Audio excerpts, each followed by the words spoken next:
2024 లేదా 25లో డిగ్రీ లేదా బీటెక్ చదివారా? సాఫ్ట్‌వేర్ జాబ్ కోసం ఎదురు చూస్తున్నారా? అయితే కోడ్ జ్ఞాన్ 100 డేస్ కోర్సులో చేరండి, జాబ్ సాధించండి. Welcome to Suman TV. నేను మీ సుమన్ టీవీ నాగ్. ఆస్తి పత్రాలు లేకుండా రిజిస్ట్రేషన్ అసలు ఏ విధంగా చేయాలి? ఒకవేళ ఆస్తి పత్రాలు పోయాయి అనుకోండి, అసలు దాన్ని ఏ విధంగా తిరిగి సంపాదించుకోవాలి అనేది ఈరోజు మనతో పాటు హైకోర్టు అడ్వకేట్ అలగిరి రవీంద్రనాథ్ గారు ఉన్నారు. అది వారి మాటలో తెలుసుకుందాం. Hello sir. హాయ్ అండి నాగరాజు గారు. కొన్నిసార్లు ఏంటంటే ఆస్తి పత్రాలు పోతాయండి, పోవటము లేదా దొంగలించటము, సంథింగ్ ఏదో జరుగుతుంది. తిరిగి వాటిని ఏ విధంగా పొందాలి? ఆస్తి పత్రాలు లేదు అనుకున్నప్పుడు రిజిస్ట్రేషన్ అసలు ఏ విధంగా చేయించాలి? వెరీ ఇంట్రెస్టింగ్ క్వశ్చన్ నాగరాజు గారు. ల్యాండ్కి సంబంధించిన పత్రాలు, డాక్యుమెంట్స్ ఏవైతే ఉంటాయో 3 రకాలుగా చెప్తాం మనం. ఒకటి, ఒక పర్టికులర్ ల్యాండ్ ఉంది అనుకుంటే ఆ ల్యాండ్ నాది అని చెప్తూ కన్ఫర్మేషన్ చేసిన డాక్యుమెంట్స్ నా దగ్గర ఉండాలి. సేమ్ నావే డాక్యుమెంట్స్ అనేది కన్ఫర్మ్ చేస్తూ అవే పేరు మీద డాక్యుమెంట్స్ గవర్నమెంట్ యొక్క రికార్డ్స్లో కూడా ఉండాలి. ఈ రెండు కాకుండా స్థలం కూడా స్వాధీనంలో ఉండాలి. అటువంటి సందర్భంలోనే అటువంటి ప్రాపర్టీని జెన్యూన్ ప్రాపర్టీ అని అంటారు. ఒకవేళ నా దగ్గర డాక్యుమెంట్స్ ఉండి గవర్నమెంట్ రికార్డ్స్ లేకపోయినా, గవర్నమెంట్ రికార్డ్స్ దగ్గర డాక్యుమెంట్స్ ఉండి నా దగ్గర డాక్యుమెంట్స్ లేకపోయినా, లేకపోతే నా దగ్గర డాక్యుమెంట్స్ ఉన్నాయి, గవర్నమెంట్ రికార్డ్స్లో ఒక డాక్యుమెంట్ ఉంది, కానీ స్థలం నా యొక్క స్వాధీనం లేకపోయినా, అటువంటి సందర్భాల్లో అటువంటి ప్రాపర్టీని ఇష్యూడ్ ప్రాపర్టీ లేకపోతే లిటిగేషన్ ప్రాపర్టీ అని అంటారు. అయితే ఇక్కడ మీరు వేసిన క్వశ్చన్ ఏంటంటే, ఇప్పుడు గవర్నమెంట్ రికార్డ్స్లో డాక్యుమెంట్స్ ఉన్నాయి కానీ మన దగ్గర డాక్యుమెంట్స్ పోయినట్లయితే ఆ ప్రాపర్టీని మన పేరు మీదకి ఎట్లా ట్రాన్స్ఫర్ చేసుకోవాలి, అయితే మన పేరు మీదుగా ఆస్తి యొక్క పత్రాలు ఎట్లా తీసుకోవాలి? అయితే ఇక్కడ గుర్తుపెట్టుకోండి, ఇప్పుడు వారసత్వంగా వస్తున్నటువంటి ప్రాపర్టీ అయినట్లయితే స్థలం యొక్క పత్రాలు మీ దగ్గర లేవు, ఆ స్థలానికి సంబంధించిన వ్యక్తులు కూడా చనిపోయారు. అటువంటి సందర్భాల్లో ప్రాపర్టీని ఎలా సంపాదించుకోవాలి? ఒకటి గుర్తుపెట్టుకోండి, ముందుగా ఈసీ చెక్ చేసుకోండి. ముందుగా ఎన్కమర్ సర్టిఫికేట్లో ఎవరి పేరు వస్తుంది? ఒకవేళ అక్కడ నేమ్స్ అన్ని మీ ఉన్నాయి బట్ డాక్యుమెంట్స్ మీ దగ్గర లేవు, అటువంటి సందర్భాల్లో మనం ఈ డాక్యుమెంట్ని ఎలా క్రియేట్ చేసుకోవాలి? ఎప్పుడైతే డాక్యుమెంట్లో మన దగ్గర ఒరిజినల్ డాక్యుమెంట్స్ పోయినట్లయితే ఇమ్మీడియట్గా మనం ఏం చేస్తామంటే దగ్గరలో ఉన్నటువంటి ఎఫ్ఐఆర్, మన పోలీస్ స్టేషన్కి వెళ్ళి ఒక ఎఫ్ఐఆర్ కంప్లైంట్ మనం ఫైల్ చేయాల్సి వస్తుంది. ఎఫ్ఐఆర్ కంప్లైంట్ చేసిన తర్వాత ఎఫ్ఐఆర్ నెంబర్ పెట్టుకోవాలి దాని దగ్గర. నెంబర్ 2, మనం ఎంఆర్ ఆఫీస్కి వెళ్ళి మనం ఫ్యామిలీ మెంబర్ సర్టిఫికేట్ అంటారు, ఆ ఫ్యామిలీ మెంబర్ సర్టిఫికేట్ మనం తీసుకోవాలి. నెంబర్ 2, ఆ ఫ్యామిలీ మెంబర్ సర్టిఫికేట్తో పాటు కోర్టుకు వెళ్ళి ఆ ఫ్యామిలీ మెంబర్ సర్టిఫికేట్ని సబ్మిట్ చేస్తూ కూడా ఒక లీగల్ హెయిర్ సర్టిఫికేట్ తీసుకొని రావాలి. అంటే పలానా వ్యక్తికి నేను యొక్క కొడుకుని, పలానా అమ్మకి నేను యొక్క కొడుకుని లేకపోతే కూతురుని, ఏదో ఒకటి కొడుకునో కూతురునో ఏదో ఒకటి ఆ రిలేషన్షిప్ ఏదైతే ఉంటుందో ఆ రిలేషన్షిప్ని కోర్టు ధృవీకరిస్తుంది లీగల్ హెయిర్ సర్టిఫికేట్ ద్వారా.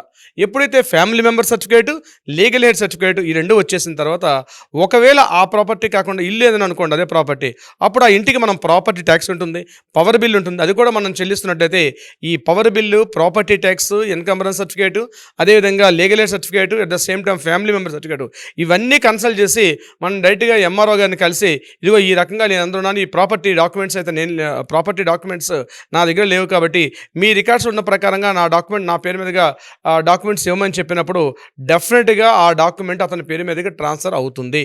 ఇది నెంబర్ 1 ఆప్షన్. ఒకవేళ కొన్ని సందర్భాల్లో మన దగ్గర డాక్యుమెంట్స్ లేవు, ఒరిజినల్ డాక్యుమెంట్స్ లేవు, డూప్లికేట్ జిరాక్స్లు ఉన్నాయి, అటువంటి సందర్భాల్లో మనం ఆ ప్రాపర్టీని ఎవరికైనా అమ్మేయాలనుకుంటున్నాం, ఒరిజినల్ డాక్యుమెంట్స్ లేకపోతే డూప్లికేట్ డాక్యుమెంట్స్ తోటి కొనడానికి సిద్ధంగా కొంతమంది రారు. అంటే ఒరిజినల్ డాక్యుమెంట్ ఇవ్వండి, మేము అటువంటి సందర్భాల్లో ప్రాపర్టీ కొనుక్కుంటాం. కానీ గుర్తుపెట్టుకోండి, ఎటువంటి సందర్భాల్లోనైనా కోర్టుకి ఇచ్చినటువంటి ట్రూ కాపీ సర్టిఫికేట్స్ అంటారు. అంటే సబ్ రిజిస్టర్ ఆఫీసులో ఉన్నటువంటి కానీ లేదా ఎంఆర్ఓ ఆఫీస్లో కానీ ట్రూ సర్టిఫికేట్స్ అంటే సర్టిఫైడ్ కాపీస్ అంటారు. సర్టిఫైడ్ కాపీస్ని కూడా ఒరిజినల్ డాక్యుమెంట్గా చూడమని చెప్పి అనేక సందర్భాల్లో కోర్టులు కూడా చెప్పడం జరుగుతుంది. ఈవెన్ కోర్టులో కూడా అది మా ప్రాపర్టీయా లేకపోతే డిఫరెన్స్ వచ్చినప్పుడు, ఆర్గ్యుమెంట్స్ వచ్చేటప్పుడు కూడా ఏదైతే ఈ సర్టిఫైడ్ కాపీస్ ఉంటాయో సర్టిఫైడ్ కాపీస్ను కూడా ఒరిజినల్ డాక్యుమెంట్స్గానే పరిగణిస్తారు. సో సర్టిఫైడ్ కాపీస్ తీసుకొని దాని ద్వారా కూడా అమ్మాల్సి వస్తుంది. ఎందుకు ఈ విషయం పాయింట్ అంటే నేను మీకు క్లియర్గా ఎలాబరేట్ చేసే ప్రయత్నం చేస్తాను. ఉదాహరణకు ఒక వ్యక్తికి 5 ఎకరాల పొలం ఉంది. 5 ఎకరాల పొలాన్ని నేను ఏం చేస్తానంటే నాలా కన్వర్షన్ పే చేసిన తర్వాత అతను దాన్ని ప్లాట్లుగా డివిజన్ చేశాడు. 5 ఎకరాలకి ఒకటే డాక్యుమెంట్ ఉంది అనుకుందాం కాసేపు. 5 ఎకరాలకి ఒకటే డాక్యుమెంట్ ఉంది. ఈ 5 ఎకరాలు నేను ఏం చేశానంటే ఒక నాన్ అగ్రికల్చర్ ల్యాండ్గా కన్వర్షన్ చేసుకోవడం అని చెప్పి నాలా ఛార్జెస్ పే చేశాడు. తద్వారా ఆయన ఒక వెంచర్ కూడా వేశాడు. ఆ వెంచర్ని ప్లాట్స్గా డివిజన్ చేశాడు. ప్లాట్లో ఏం చేశాడు, 200 గజాలు ఒక ప్లాట్స్గా డివిజన్ చేసి అనుకుందాం. ఉదాహరణగా 5 ఎకరాల పొలానికంటే ఒక 100 ప్లాట్లు వచ్చాయి అనుకుందాం కాసేపు, ఎక్కువ తక్కువ కావచ్చు సబ్జెక్ట్ ద కరెక్షన్. నేను చెప్పేది ఒక 100 ప్లాట్స్ వచ్చాయి అంటే 200 గజాల ప్లాట్లు ఒక 100 ప్లాట్స్ వచ్చాయి. ఇప్పుడు 100 మందికి కూడా 200 గజాల ప్లాట్కి ఒకటే మదర్ డాక్యుమెంట్ అవుతుంది. ఏది 5 ఎకరాల పొలం ఏదైతే డాక్యుమెంట్ ఉందో ఆ డాక్యుమెంటే మదర్ డాక్యుమెంట్ అవుతుంది కదా. అటువంటి సందర్భంలో అందరికీ లింక్ డాక్యుమెంట్స్ ఒరిజినల్స్ రాదు కదా. గుర్తుపెట్టుకోండి ఈ విషయం నేను చెప్పే చాలా కీ పాయింట్ ఇది. ఇప్పుడు ఒక వెంచర్ 5 ఎకరాల పొలాన్ని 100 మందికైనా 200 గజాల ప్లాట్లు చేసేటప్పుడు 5 ఎకరాలకు ఒకటే మదర్ డాక్యుమెంట్ ఉంటుంది.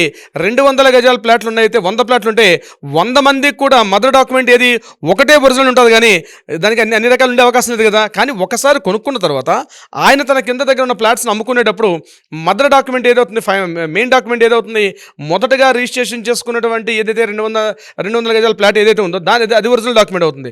దానికి లింక్ డాక్యుమెంట్ ఏదవుతుంది, ఈ ఒరిజినల్గా ఉన్న 5 ఎకరాల పొలం మీద ఉన్న డాక్యుమెంట్ ఒరిజినల్ డాక్యుమెంట్ అవుతుంది. అంటే ఇక్కడ ఒరిజినల్ ఒకటే ఉంటుంది.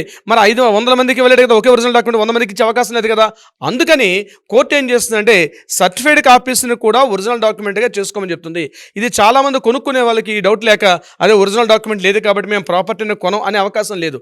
ఎట్టి పరిస్థితుల్లో ఒరిజినల్ డాక్యుమెంట్ లేకపోయినా దానికి సంబంధించిన సర్టిఫైడ్ కాపీని మనం రిజిస్ట్రేషన్ ఆఫీస్లో తీసుకుంటే అది కూడా ఒరిజినల్ డాక్యుమెంట్గా పరిగణించమని చెప్పి కోర్టు అనేక సందర్భాల్లో చెప్తుంది. ఇది ఒక ఆప్షన్ మనకు కూడా ఉండే అవకాశం ఉంటుంది.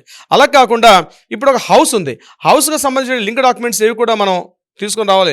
హౌస్ సంబంధించిన లింక్ డాక్యుమెంట్స్ లేనప్పుడు మన పూర్వీకుల దగ్గర నుంచి ఆస్తి వస్తుంది. పూర్వీకులు చనిపోయారు, ఆ తర్వాత ఉన్నటువంటి తండ్రి గారు తాతగారు వాళ్ళు కూడా చనిపోయారు, కానీ ఇప్పుడు ఆ ప్రాపర్టీ ఆయన యొక్క స్వాధీనం ఉంది.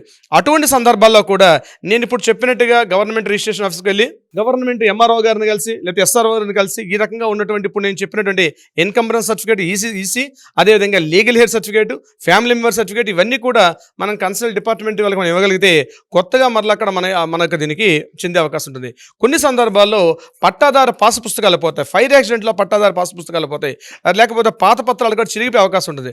అటువంటి సందర్భాల్లో కూడా మనం మరలా ఎంఆర్ఓ ఆఫీస్కి వెళ్ళినట్లయితే పాత నకలు తీస్తారు. ఏవి అడంగలు కానీ ఆర్ఓఆర్ సర్టిఫికేట్స్ కానీ పహానీలు కానీ ఆంధ్రాలో అడంగలు అంటారు.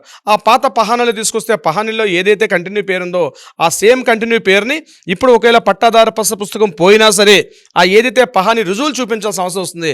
అవన్నీ తీసుకుని ఎంఆర్ఓ దగ్గరికి వెళ్ళి నేను ఈ రకంగా ఉన్నాను, ఈ డాక్యుమెంట్స్ పోయి అంటే మరలా కొత్త డాక్యుమెంట్ ఇచ్చే అవకాశం కూడా ఉంటుంది. అంటే ఒకవేళ ఓల్డ్ డాక్యుమెంట్స్ చిరిగిపోయి లేకపోతే పాడైపోయి లేకపోతే ఫైర్ అయిపోయి ఇతరత్ర ఏ కారణాల ద్వారా ఒకవేళ మిస్ప్లేస్ అయినా పాత పత్రాలు లేకపోయినా సరే కొనుగోలు చేసుకోవచ్చు, అమ్మకం చేసుకోవచ్చు. దానికి లీగల్ పరంగా ఇప్పుడు నేను చెప్పినటువంటి ఇన్ని వెసులుబాట్లు ఉన్నాయి నాగరాజు గారు. కానీ ప్రతి ఒక్కరికి కావాల్సినటువంటి వీడియో సార్ అది. అవునండి. అయితే చాలామంది వీడియో చూసిన తర్వాత మిమ్మల్ని అప్రోచ్ అవుదాం అనుకున్నటువంటి వాళ్ళు ఉంటారు. ఎలా అప్రోచ్ అవ్వాలి మిమ్మల్ని? కింద స్క్రోల్ అవుతున్న నెంబర్ని కాంటాక్ట్ చేయగలిగితే తప్పనిసరిగా మన లీగల్ టీం వాళ్ళకి అప్రోచ్ అవుతారు. మీకు సంబంధించిన ఎటువంటి ప్రాపర్టీకి సంబంధించిన ఎటువంటి విషయాలైనా సరే, నాట్ ఓన్లీ ఇప్పుడు నేను చెప్పే పాయింట్ కాకుండా దేనికి సంబంధించిన వివరాలైనా మీకు కావాలనుకుంటే, సలహా సంప్రదింపులు కావాలనుకుంటే తప్పనిసరిగా కింద స్క్రోల్ అవుతున్న నెంబర్ని కాంటాక్ట్ చేయండి లేదా వాట్సాప్ చేయండి. అట్లీస్ట్ మీరు మెసేజ్ అయినా వాయిస్ మెసేజ్ పెడితే మరలా లీగల్ టీం మరలా మీకు వెనక్కి బ్యాక్ కాల్ చేసే అవకాశం కూడా ఉంటుంది నాగరాజ్ గారు. డెఫినెట్గా అండి. థ్యాంక్ యూ అండి. Thank you so much Ravindranath గారు. Thank you so much Nagaraj గారు. సో అది మీకు గనక అంటే లీగల్గా ఏ సమస్య ఉన్నా సరే మీరు కనుక ముందుకు వెళ్ళాలి, ఒక మంచి సొల్యూషన్ కావాలి అనుకున్నటువంటి వాళ్ళు ఎవరైతే ఉంటారో హైకోర్టు అడ్వకేట్ అలాగే రవీంద్రనాథ్ గారిని సంప్రదించాలనుకుంటే స్క్రీన్ మీద మీకు కాంటాక్ట్ నెంబర్ కనిపిస్తుంది. దాన్ని మీరు కాల్ ఆర్ మెసేజ్ వాట్సాప్ చేసి అపాయింట్మెంట్ బుక్ చేసుకోండి. ఈ వీడియో లైక్ చేయండి, షేర్ మాత్రం తప్పకుండా చేయండి. ఇలాంటి మరిన్ని వీడియోస్ కోసం మా ఛానల్ ఫాలో అవ్వండి. Thank you. సుమన్ టీవీలో మీ పర్సనల్ అండ్ బిజినెస్ ప్రమోషన్స్ కోసం కింది నెంబర్కి కాంటాక్ట్ చేయండి.